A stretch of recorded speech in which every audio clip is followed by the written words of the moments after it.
대표적인 종목군이 몇 개가 있어요. 큰 종목 중에. 아니면 최근에 여기 고점을 찍고 충분히 늘렸다가 이렇게 올라가 있는 상황입니다. 여기서 이제 손잡이 만들고 갈지 그대로 돌파 일어날지 모르겠지만 주봉, 월봉 이런 식으로 확인을 하면 역사적 신고가를 돌파할까 말까 하는 위치에 가 있는 거죠. 역사적 신고가 종목에서 손절이 다수가 발생하는 경우가 생기는 분들, 그분들은 이 개념을 한번 첨부를 해보세요.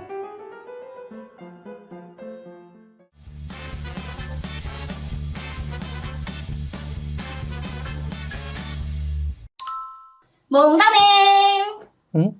어제도 오늘도? 맞습니다. 오늘도 장마감하러 오셨군요. 맞습니다. 좋습니다. 오늘 4월 3일이에요. 4월이 이제 시작되고 있고 오랜만에 하락다운 하락이 시장에 출현을 했습니다.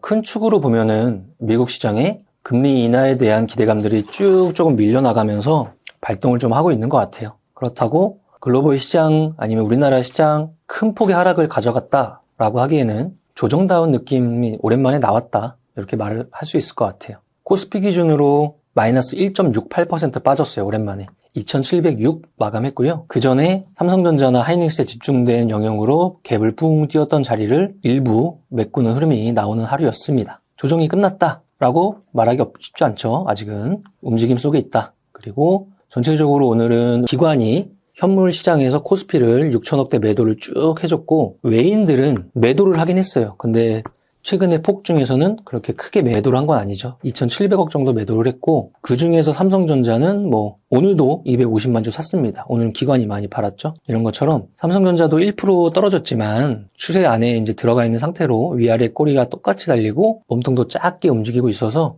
상승장 속의 조정이다라는 느낌을 계속 주고 있는 상태예요. 그런데 개인들이 비중이 가장 많은 시장인 코스닥 보면 오늘 1.3% 빠졌는데 어제자 오늘자 합치면 어제 시장이 마이너스 2.29 오늘 시장이 갭으로 한번 똑 떨어지면서 1.30이니까 이틀만 하더라도 굉장히 큰 폭의 되돌림이 나오고 있습니다. 그래서 코스닥 시장은 아무래도 가장 많이 들고 있는 사람이 개인, 외인, 기관 중에 개인들이기 때문에 최근 한 하루 이틀간 많이 이제 심리 상태가 쪼그라들어 있을 거예요.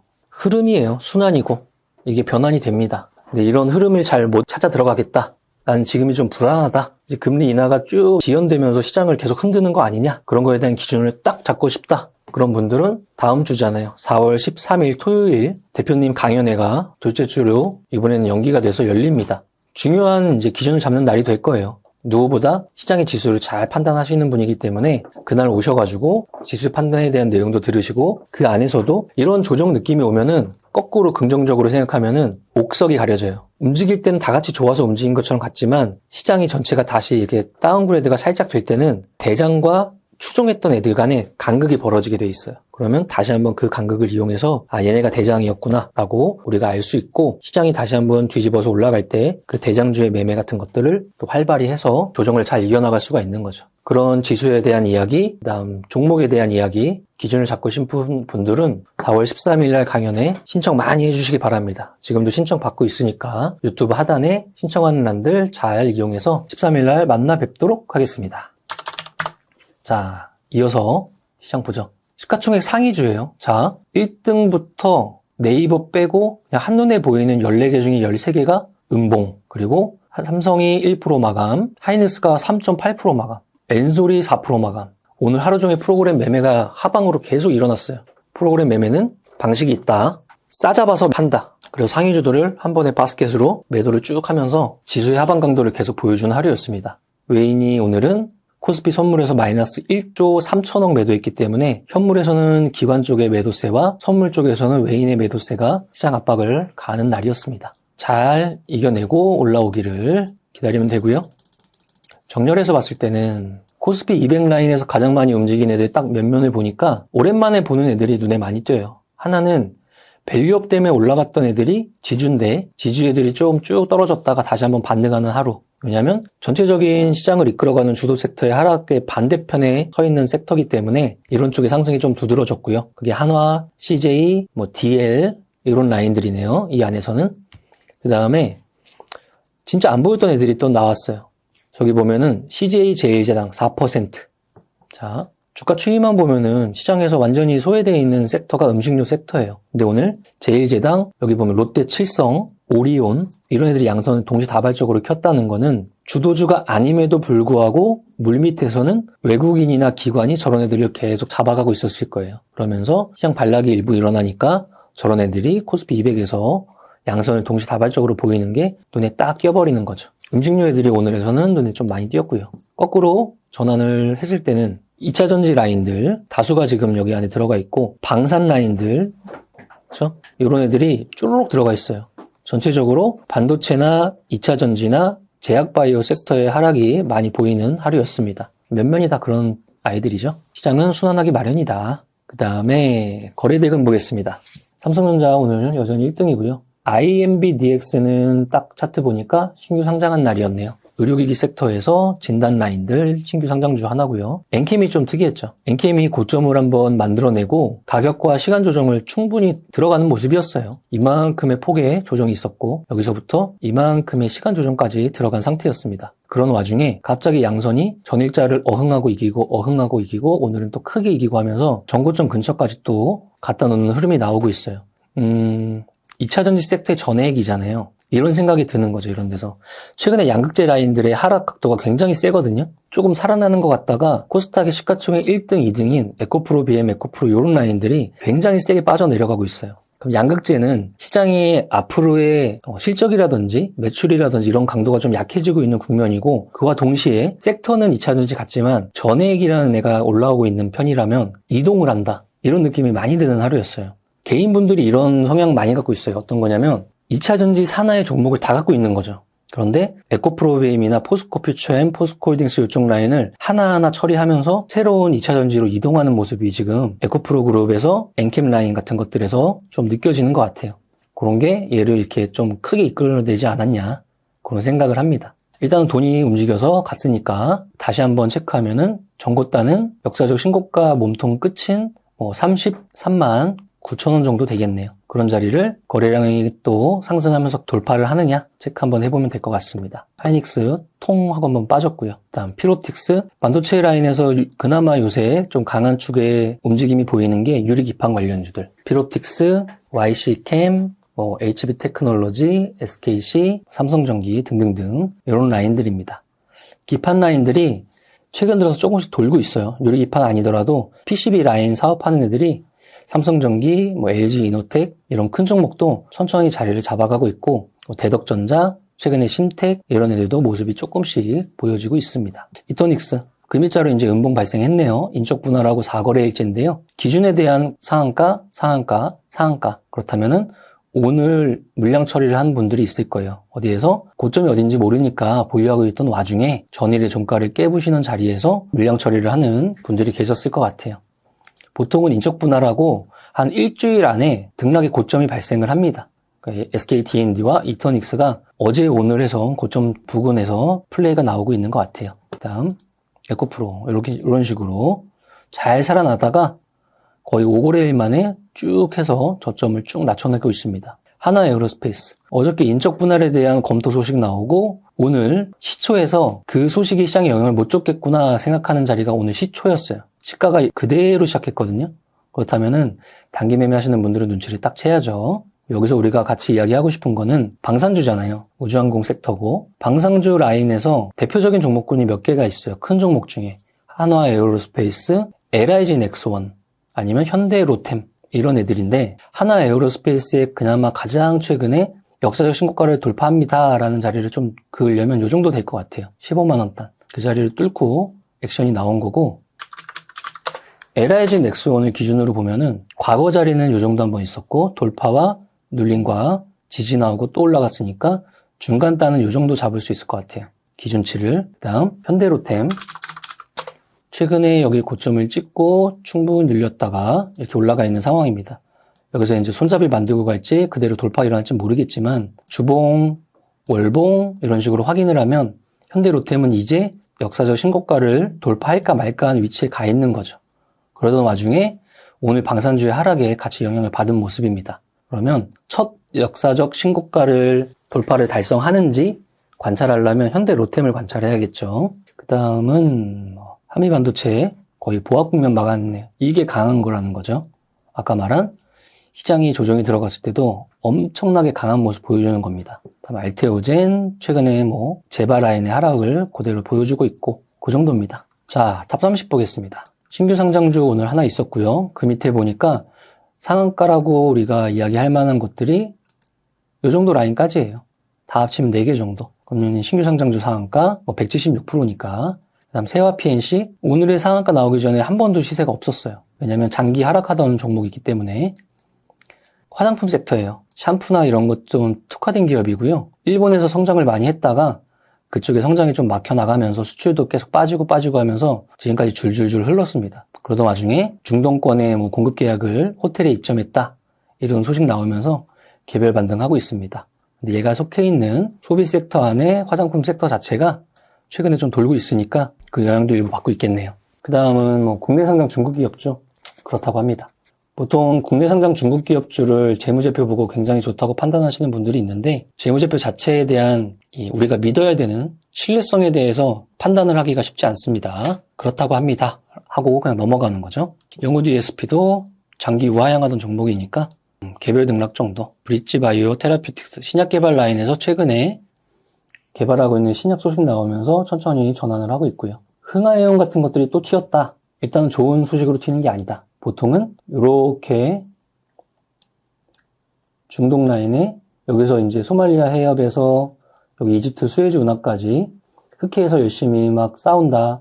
이스라엘과 시리아가 싸우는데 이란 영사관이 폭격을 받았다. 이란이 여기서 너네 이게 중동 긴장도가 올라가니까 물류에 대한 대란이 또 일어날 수 있다. 이 사이에 긴장도가 올라가니까 국제 유가도 올라갈 수 있다. 이런 소식이 나왔을 때 움직이는 게 땡땡 해운주들, 물류주들, 땡땡 석유 라인들 이런 테마성 움직임이 어제 오늘 시장에 영향을 주고 있다. 그렇게 해석을 하면 되겠죠. 이벤트에 대한 내용으로 설명을 할 수 있을 것 같아요. 다음 눈에 띄는 것들 엔캠이 수급적인 이동이 조금 영향을 받는 것 같고요. 피롭틱스, 유리기판 관련주들.